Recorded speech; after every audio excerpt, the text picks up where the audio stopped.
Salut les gens et bienvenue pour cette nouvelle vidéo de Minute Manga. Si j'ai parlé dans mes précédentes vidéos de Shoujo ou de Kodomo, aujourd'hui je vous invite à me suivre sur un shonen. Mais attention, ne vous emballez pas trop tout de même. Je ne vais pas parler de shonen ultra connus comme Naruto, Bleach ou Dragon Ball. Je vais plutôt m'attarder sur ceux qui sont passés à la trappe ou ceux qui sont sortis en même temps que ceux dont j'ai mentionné le nom. Sans attendre, je vous invite à dégainer vos flingues et à siffloter une mélodie de Far West pour en aller sans retour dans l'univers de Gun Frontier.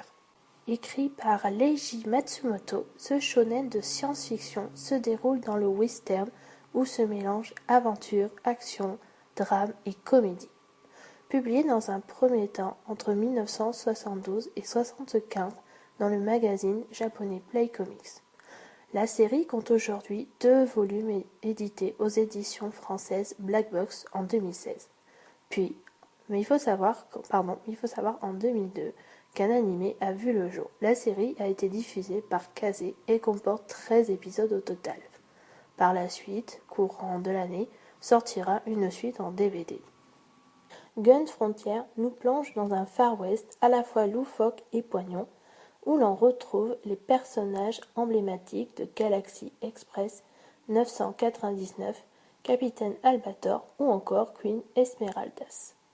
Harlock, alias Albator, est un ancien pirate qui erre dans une région hostile nommée Gun Frontier. Il y rencontre Toshiro Oyama, un samouraï qui est parti de son Japon natal afin de retrouver un clan d'immigrants japonais victimes d'un massacre.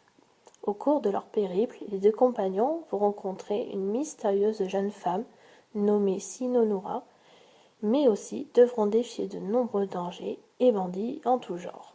Je pourrais vous parler plus en détail des points forts et négatifs de cette œuvre, mais en fait mon argument va être assez incomplet. Je n'ai pas eu la chance de lire ce chef-d'œuvre, bien que j'en ai entendu parler, mais j'ai pu au moins regarder l'anime. Je ne suis pas une très grande amatrice de shonen et je crois qu'à un moment donné, bien que j'en ai lu beaucoup, j'en ai pas mal soupé et j'ai abandonné totalement. Mais je dois dire que celui-ci sort quand même du lot. Alors pourquoi me direz-vous en parler alors que je ne suis pas une grande amatrice ? Eh bien je pense que quand je l'ai vu la première fois, j'étais nostalgique des séries que je suivais avec mes grandes sœurs lorsque nous regardions les dernières émissions du Club Dorothée, avec Heidi, Tom Sawyer ou encore les mystérieuses cités d'or.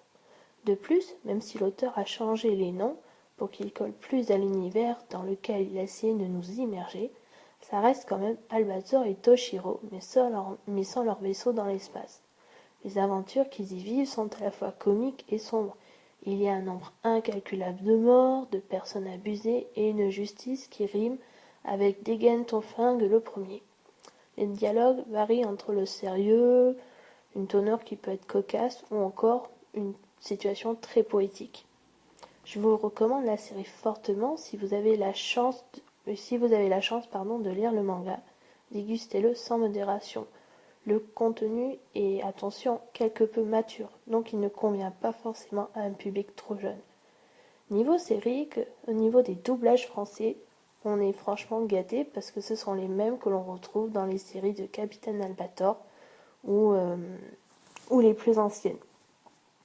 Voilà, donc j'espère quand même que cette petite vidéo vous aura plu. La prochaine vidéo sera encore sur un manga, donc si vous voulez la suite de la nourriture, il faudra attendre un petit peu parce que je recherche encore les images pour illustrer mes propos. Sur ce, je vous souhaite de passer une excellente journée et à bientôt. C'était Miss Lulix. Bisous!